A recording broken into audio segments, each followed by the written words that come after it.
Railway NTPC JEE എക്സാമിനെ വളരെ serious ആയി കണ്ട് ഒരു ഓഫ്ലൈനായി പഠിച്ചു തുടങ്ങണമെന്ന് ആഗ്രഹിക്കുന്നവരാണ് നിങ്ങളെങ്കിൽ ഈ വീഡിയോ നിങ്ങൾ മസ്റ്റ് ആയിട്ടും കാണാനായിട്ട് ശ്രമിക്കുക. കാരണം എനിക്ക് നിങ്ങൾക്ക് പറഞ്ഞു തരാനുള്ളത് എങ്ങനെ ഈ വരുന്ന റെയിൽവേ NTPC അതുപോലെ തന്നെ ജൂനിയർ എഞ്ചിനീയർ എക്സാമിന് കൃത്യമായിട്ട് നമുക്ക് പഠിച്ച് എക്സാം ക്ലിയർ ചെയ്യാം.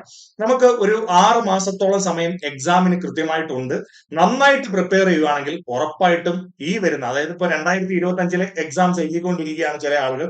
അപ്പൊ 2026 വരുന്ന NTPC എക്സാമിന് നന്നായി പഠിച്ച് പ്രിപ്പയർ ചെയ്യണം എന്ന് ആഗ്രഹിക്കുന്നവർക്ക് വേണ്ടിയിട്ടാണ് ഞാൻ ഈ വീഡിയോ തരുന്നത്.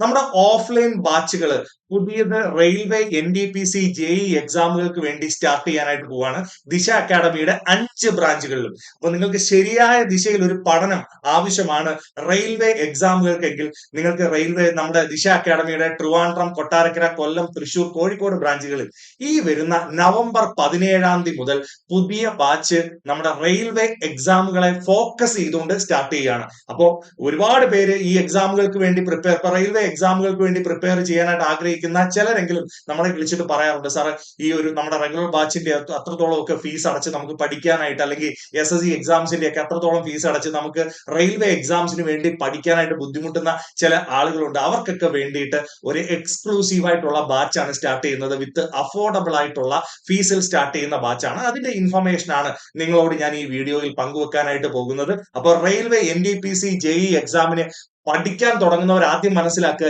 എന്താണ് പഠിക്കേണ്ടതെന്ന് കൃത്യമായിട്ട് മനസ്സിലാക്കണം. റെയിൽവേ NTPC എക്സാമിന് എന്താണ് പഠിക്കേണ്ടത്?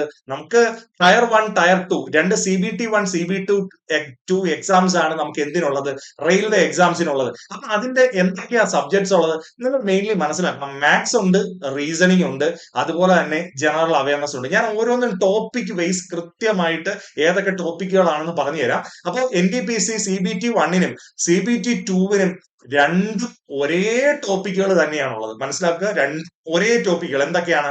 മാത്സിൽ നിന്ന് 30 ക്വസ്റ്റ്യൻസ് പഠിക്കണം, റീസണിംഗിൽ നിന്ന് 30 ക്വസ്റ്റ്യൻസ് പഠിക്കണം.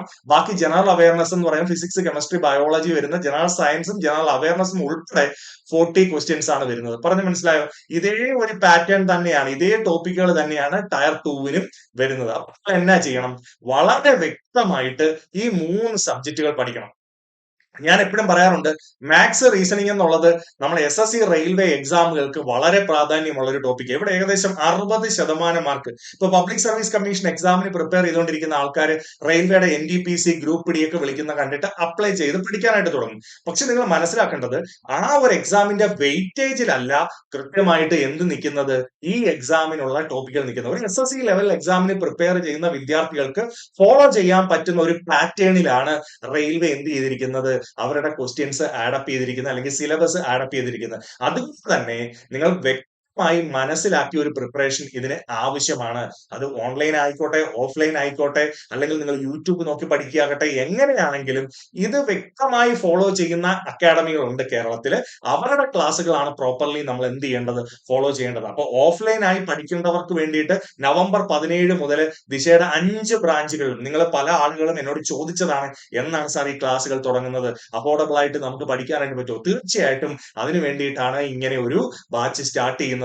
അപ്പോൾ ഇതാണ് നമ്മുടെ ടോപ്പിക്. പറഞ്ഞു മനസ്സിലായോ? ഇതിൽ എന്തൊക്കെയാണ് കവറപ്പ് ചെയ്യുന്നതെന്ന് ഞാൻ പറഞ്ഞുതരാം. ഇനി RRB JEE ആണ് നിങ്ങൾ നോക്കുന്നതെങ്കിൽ tier 1 is purely non technical. RRB JEEക്ക് നമുക്ക് ടയർ 2 ടെക്നിക്കൽ പാർട്ട് കൂടെ ഉൾപ്പെടുന്നുണ്ടെങ്കിലും ഇപ്പോ ടെക്നിക്കൽ എക്സാം ആണ് എന്ന് പറയാൻ പറ്റില്ല. നമുക്ക് ടയർ 1 പ്യുവർലി എന്താണ് വരുന്നത്, നോൺ ടെക്നിക്കൽ ആയിട്ടുള്ള പാർട്ടുകളാണ് വരുന്നത്. അവിടെയും എന്ത് തന്നെ ഈ NTPC കണ്ട പോലെ തന്നെ മാത്സ് ഉണ്ട്, അതുപോലെ റീസണിംഗ് ഉണ്ട്, അതുപോലെ ജനറൽ അവയർനെസ് ഉണ്ട്, ജനറൽ സയൻസ് ഉണ്ട്. സിമിലർലി ഇത് തന്നെയാണ് വരുന്നത്, എന്താ 100 ക്വസ്റ്റ്യൻസ്. അപ്പൊ NTPC പ്രിപ്പയർ ചെയ്യുന്ന ഏതൊരാൾക്കും RRB JEEയുടെ ടയർ 1 എഴുതാം. നിങ്ങൾ BTech ക്വാളിഫിക്കേഷൻ ഉള്ള ആളാണെങ്കിൽ നിങ്ങൾക്ക് NTPCയും എഴുതാം, അതേപോലെ തന്നെ എന്തെഴുതാം, RRB JEEയും എഴുതാം. അത്യാവശ്യം രണ്ടും കൂടെ ചേരുമ്പോൾ നല്ല വേക്കൻസിയും ഉണ്ട്.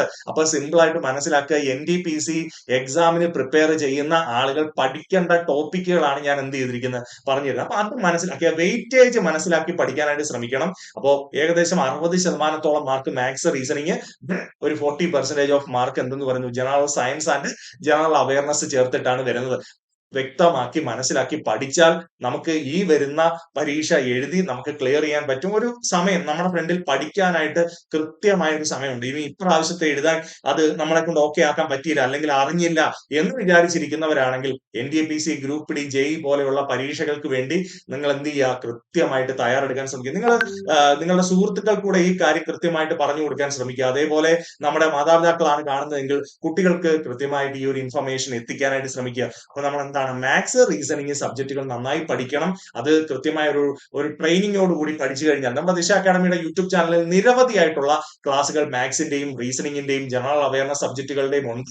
അപ്പൊ അത് മനസ്സിലാക്കി പഠിക്കാനായിട്ട് ശ്രമിക്കുക. ഓക്കെ, അപ്പൊ മാത്സിൽ നിന്ന് വരുമ്പോൾ നമുക്ക് എന്തൊക്കെ ടോപ്പിക്കുകളാണ് വരുന്നത്? അത്യാവശ്യം കുറെ ടോപ്പിക്കുകൾ മാത്സിലുണ്ട്. ഇപ്പൊ നമുക്ക് പെർസെന്റേജ് ഉണ്ട്, നമ്പർ സിസ്റ്റം ഉണ്ട്, LCM ഉണ്ട്, ടൈം ആൻഡ് വർക്ക് ഉണ്ട്, സിമ്പിൾ ഇൻട്രസ്റ്റ്, കോമ്പൗണ്ട് ഇൻട്രസ്റ്റ് ഉണ്ട്, ടൈം ആൻഡ് ഡിസ്റ്റൻസ് ഉണ്ട്, പ്രോഫിറ്റ് ആൻഡ് ലോസ് ഉണ്ട്, മെൻസുറേഷൻ ഉണ്ട്, ട്രിഗണോമെട്രി ഉണ്ട്, ആവറേജ് ഉണ്ട്, സ്ക്വയർ റൂട്ട് ഉണ്ട്, റേഷ്യോ ഉണ്ട്. പിന്നെ ഇവിടെ അകത്ത് കുറച്ച് സ്റ്റാറ്റിസ്റ്റിക്സ് ഏരിയാസ് ഉണ്ട്, ഡാറ്റ ഇന്റർപ്രിട്ടേഷന്റെ ടോപ്പിക്കുകളുണ്ട്. അങ്ങനെ എല്ലാം കൂടെ ചേർത്തിട്ടാണ് ഈ ഒരു 30 ക്വസ്റ്റ്യൻസ് വരുന്നത്. പറഞ്ഞ് മനസ്സിലായോ? അപ്പൊ ഈ ടോപ്പിക്കുകളെല്ലാം ഓർഡർലി നിങ്ങൾക്ക് കൃത്യമായിട്ട് എന്ത് ചെയ്യും, പറഞ്ഞു തരും. അപ്പൊ ആ ഓർഡർലി ആ ടോപ്പിക്കുകളെല്ലാം നന്നായിട്ട് അപ്പൊ ഞങ്ങൾ പലപ്പോഴും ഇപ്പൊ ദിശയുടെ ക്ലാസ്സുകൾ നിങ്ങൾ ശ്രദ്ധിച്ചാൽ അറിയാം, ഒരു സ്റ്റാഫ് സെലക്ഷൻ റെയിൽവേ ഓറിയന്റഡ് ആയിട്ട് വരുന്ന ക്ലാസ്സുകൾ ആയതുകൊണ്ട് തന്നെ ഒരു റെയിൽവേ എക്സാമിന് പോകുന്ന വിദ്യാർത്ഥിയെ നല്ല ലെവലിൽ, ഈ ഒരു സ്റ്റാഫ് സെലക്ഷൻ ലെവലിൽ ഇതിന്റെ ക്വസ്റ്റ്യൻസ് എല്ലാം പ്രാക്ടീസ് ചെയ്ത് പോയെങ്കിൽ മാത്രമേ നമുക്ക് ഒരു ഫിയറും ഇല്ലാതെ പരീക്ഷയ്ക്ക് എന്ത് ചെയ്യാൻ പറ്റുള്ളൂ, എക്സാം ക്വാളിഫൈ ചെയ്യാൻ പറ്റുള്ളൂ, ടയർ 1 പാസ് ആവാനായിട്ട് പറ്റുള്ളൂ. ഓക്കെ, അതുപോലെ തന്നെയാണ് നമ്മുടെ റീസണിങ്ങിന്റെ സെക്ഷൻ. റീസണിങ്ങിനകത്ത് എന്ത് വരുന്നുണ്ട്? ഞാൻ എപ്പോഴും പറയാറുണ്ട്, കോഡിംഗ് ഉണ്ട്, സിലോജിസം ഉണ്ട്, വെൻ ഡയഗ്രാം ഉണ്ട്, മാത്തമാറ്റിക്കൽ ഓപ്പറേഷൻ ഉണ്ട്, statement assumption, statement conclusion, number series, analogy, word arrangement, direction sense, blood relation, odd on out, seating arrangement, figure based, ഇതെല്ലാം കൂടെ ചേരുന്നതാണ് ടോട്ടൽ 30 ക്വസ്റ്റ്യൻസ്. അപ്പൊ 60% മാർക്കിന് എന്ത് പഠിക്കണം എന്ന് ടോപ്പിക് ഓർഡറിൽ ഞാൻ പറഞ്ഞു. ഇത് എഴുതി വെച്ച് മനസ്സിലാക്കി നിങ്ങൾ എന്ത് ചെയ്യുക, പഠിക്കാനായിട്ട് ശ്രമിക്കുക. അങ്ങനെ പഠിക്കുകയാണെങ്കിൽ ഉറപ്പായിട്ട് നമുക്ക് നേടിയെടുക്കാൻ പറ്റുന്ന എക്സാം മാത്രമേ ഉള്ളൂ. എന്തെന്ന് പറയുന്നത്, RRB, NTPC, JEE പരീക്ഷകൾ എന്ന് പറയുന്നത്. ഇപ്പൊ ടെക്നിക്കൽ പഠിച്ച് അങ്ങനെ പോകണമെന്ന് ആഗ്രഹിക്കുന്നവർ ടയർ 1 വരുന്ന നോൺ ടെക്നിക്കല് ദിശ അക്കാഡമി ഫോളോ ചെയ്ത് നിങ്ങൾ പഠിക്കുകയാണെങ്കിൽ, അത് യൂട്യൂബ് ആവാം, ഓൺലൈൻ ആവാം, അല്ലെങ്കിൽ ദിശയുടെ ഓഫ്ലൈൻ വന്ന് പഠിക്കുകയാണെങ്കിൽ നിങ്ങളെ അത് സ്ട്രോങ് ആക്കി തരാൻ പറ്റും എന്നുള്ള ഉറപ്പ് ആർക്കുണ്ട്?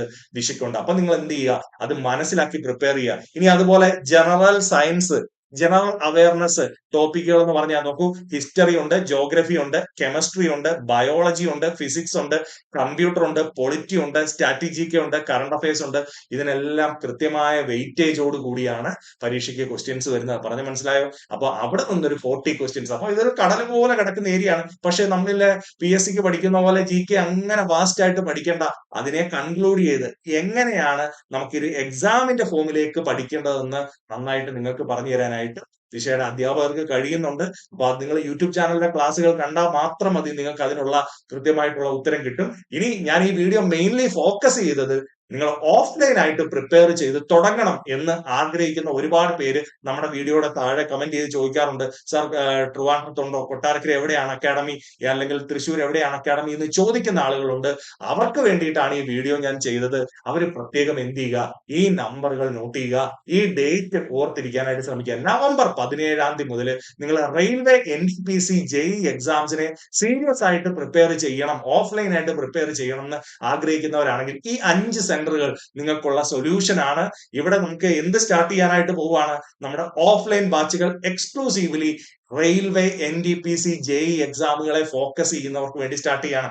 പലപ്പോഴും പല ആളുകളും ചോദിച്ചതാണ്, സർ ഇതിന്റെ ക്ലാസ്സുകൾ അഫോർഡബിൾ ഫീസിൽ നമുക്ക് ചെയ്യാനായിട്ട്. തീർച്ചയായിട്ടും ദിശയുടെ എല്ലാ ബ്രാഞ്ചുകളിലും അഫോർഡബിൾ ആയിട്ടുള്ള ഫീസിലായിരിക്കും നിങ്ങൾക്ക് എന്ത് ചെയ്യുന്നത്, ക്ലാസ്സുകൾ തരുന്നത്. അപ്പൊ അത് തീർച്ചയായിട്ടും ഈ സൗകര്യം പ്രയോജനപ്പെടുത്താൻ താല്പര്യമുള്ള ആളുകൾ ഒരുപാട് പേര് നമ്മളോട് യൂട്യൂബിന്റെ താഴെ നിങ്ങൾ കണ്ടാൽ മതി, നമ്മുടെ വീഡിയോയുടെ താഴെ എല്ലാം ചോദിക്കാറുണ്ട്. അപ്പൊ അതുകൊണ്ടാണ് ഇങ്ങനെ ഒരു സംവിധാനം നിങ്ങൾക്ക് ചെയ്യുന്നത്. ഈ ഒരു ബാച്ച് സ്റ്റാർട്ട് ചെയ്ത് കഴിഞ്ഞു കഴിഞ്ഞാൽ ഇനി NTPC, JEE എന്നുള്ള രീതിയിൽ എക്സ്ക്ലൂസീവ് ബാച്ച് ആയിട്ട് നമുക്ക് സ്റ്റാർട്ട് ആവാറില്ല.